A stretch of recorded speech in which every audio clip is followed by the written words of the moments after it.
Okay, navigation within Blender. Start a fresh new scene here.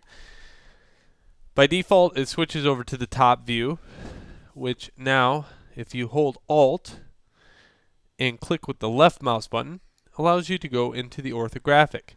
Now, keep in mind that is pretty annoying.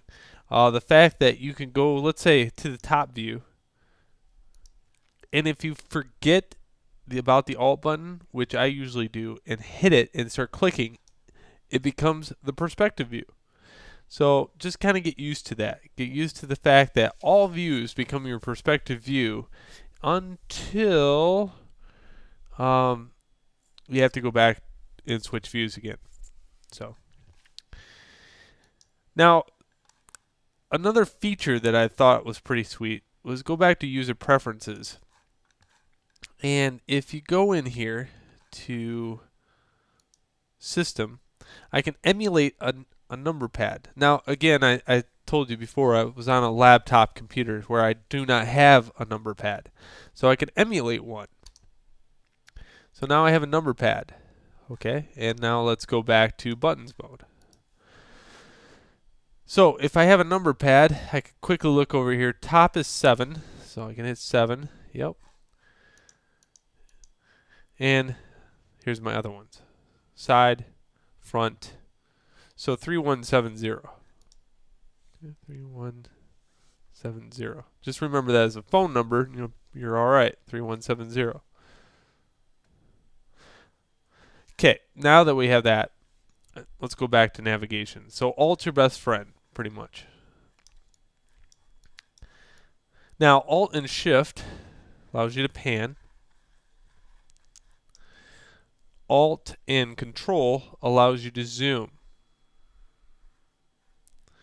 If you let go of everything on the keyboard and just use the middle mouse button, you can also zoom. That's the scroll feature on the middle mouse button. So there we go. Rotation, panning, scaling.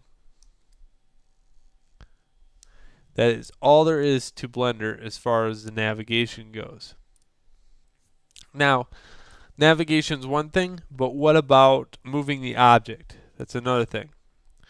So right now I can see my directional arrows. Z is up in Blender. So blue is Z. X is red.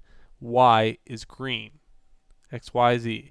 I can also know that by going over here and I can see my little tiny compass that allows me to see what axis I'm in. So if I want to move an object, it's very easy. Left mouse button, click and drag. Okay. But if I want to move that object only in Y and not the others, a little bit different story. Okay. Just by clicking on the green arrow does that rest assured that I'm only moving it in the Y axis. Now what's really nice is later on, just by doing the other tools, I can lock everything out except for Y and only move the object's components in a Y axis or a Z axis or an X axis. Okay, now that is to move. If I want to scale an object, it's S on the keyboard. Now I can scale. And R is to rotate. And rotation, if you hit R and X, for example, you can see this line magically appears in here. Well, R and X means R, I'm going to rotate it, X, only in the X axis. Oh, I love that. Now, it gets even better. So if you choose not to do this, hit the right mouse button. See how it canceled it? Now let's do it a little bit differently. This time hit R and then X and then type in, let's see, 60 degrees. 60. Isn't that sweet? So it rotated X 60 degrees. Okay, again, right mouse button will take it back to where it was normally. Let's do it one more time. Let's go into R, Z, 30. This time we want to change it so it stays. The easiest way to do this, I found, is just hitting enter on the keyboard. You can also left mouse button.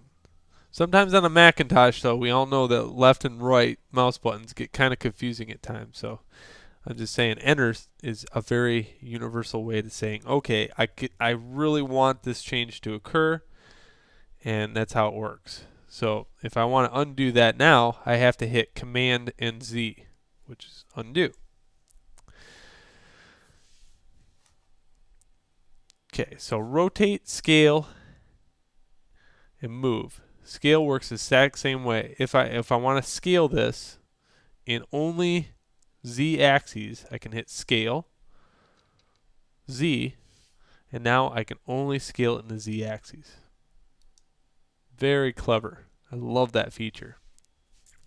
So that's all you need for navigation right now. Next, we look at edit mode and how that works.